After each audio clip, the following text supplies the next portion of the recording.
teman-teman pembelajar, selamat datang di video pembelajaran statistika bersama Stacy. Di video kali ini kita akan membahas tentang penyajian data berkelompok, yaitu histogram. Dalam histogram, ada beberapa hal yang perlu kita cari untuk menyajikan datanya dalam bentuk histogram, yaitu batas bawah kelas, batas atas kelas, tepi bawah kelas, dan tepi atas kelas. Jika kita memiliki tabel berdistribusi frekuensi, maka jika kita mau menyajikan dalam bentuk histogram, kita cari terlebih dahulu batas bawah dari kelas interval. Kita perhatikan pada tabel nilai, batas bawah itu setiap nilai awal dari interval kelas yang ada, yaitu 15, 26, 37, 48, 59, 70, dan 81. Untuk batas atas, yaitu nilai akhir dari setiap interval kelas. Di sini 25, 36, 47, 58, 69, 80, dan 91. Untuk menentukan tepi bawah dari setiap kelas interval, maka kita akan mengurangi batas bawah kelas dengan 0,5.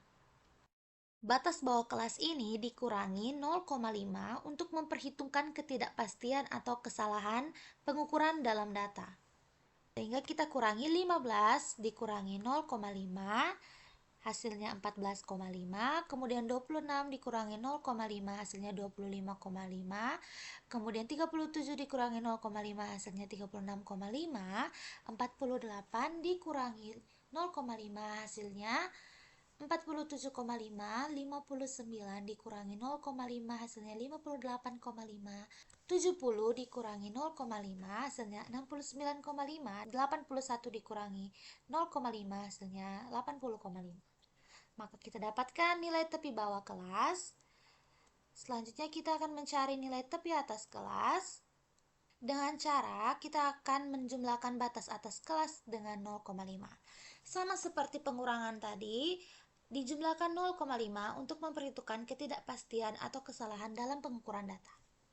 Batas atas kelas kita akan dijumlahkan dengan 0,5 sehingga 25 ditambah 0,5 hasilnya 25,5, 36 tambah 0,5 hasilnya 36,5, kemudian 47 ditambah 0,5 hasilnya 47,5, 58 ditambah 0,5 hasilnya 58,5, 69 ditambah 0,5 hasilnya 69,5, 80 ditambah 0,5 hasilnya 80,5, dan 91 ditambah 0,5 hasilnya 91,5. Oke, jadi sekarang kita telah mengetahui nilai batas bawah, batas atas, tepi bawah, dan tepi atas kelas. Maka selanjutnya, langkah pertama, untuk menyajikan data dalam histogram, kita akan membuat sumbu X terlebih dahulu, kemudian sumbu Y. Pada sumbu X, kita akan masukkan nilai tepi bawah kelas dan tepi atas kelasnya. Misalkan begini, kelas pertama kita punya tepi bawah kelasnya yaitu 14,5 dan tepi atas kelasnya yaitu 25,5. Maka kita akan tulis 14,5 dan 25,5. Kemudian untuk kelas kedua, tepi bawah kelasnya yaitu 25,5, kita tulis ini, kemudian 36,5 juga kita tulis. Dan selanjutnya sampai tepi bawah kelas dan tepi atas kelas dari kelas terakhir yaitu 80,5 dan 91,5. Selanjutnya kita akan mengisi sumbu Y dengan frekuensi yang ada pada tabel berdistribusi frekuensi tadi. Nah, yaitu 10, 5, 6, 4, 8, 11, dan 6. Setelah kita menandai interval di sumbu X dan frekuensi di sumbu Y, maka kita akan menggambar batang untuk setiap interval dengan tinggi sesuai dengan frekuensinya. Nah, contohnya begini. Kita akan gambar batang histogram dengan tepi bawah kelas pertama yaitu 14,5 dan 25,5 dengan frekuensi 10, maka nanti tinggi dari batang itu adalah sampai di frekuensi ke-10 ini. Nah, untuk batang pada tepi bawah kelas kedua yaitu 25,5 dan tepi atas kelasnya 36,5 dengan frekuensinya 5, maka kita akan gambarkan batang setinggi dengan frekuensi 5.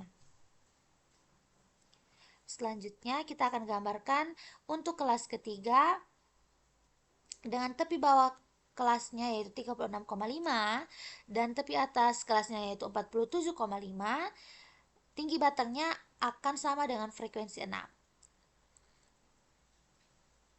Nah, selanjutnya untuk kelas keempat kita akan gambarkan dengan frekuensinya yaitu 4. Untuk kelas kelima kita akan gambarkan dengan frekuensinya yaitu 8, dan untuk kelas keenam kita akan gambarkan dengan frekuensinya yaitu 11, dan kelas ketujuh kita akan gambarkan dengan frekuensinya yaitu 6.